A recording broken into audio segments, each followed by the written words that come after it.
То есть Россияда соттолгон 220 биздин жаран бар, бирок эркиндигинен ажыратылган эмес. Эмес, ооба. Эмес.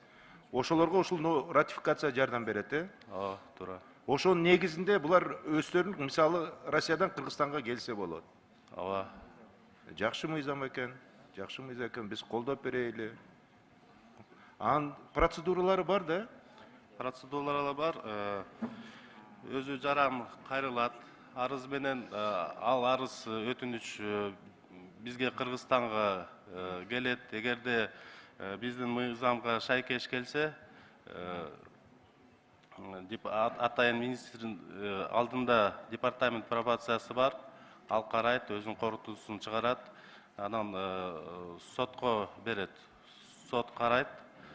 Эгерде туура болсо, башка мамлекеттин өкүмүн признавать этип өткөрөт.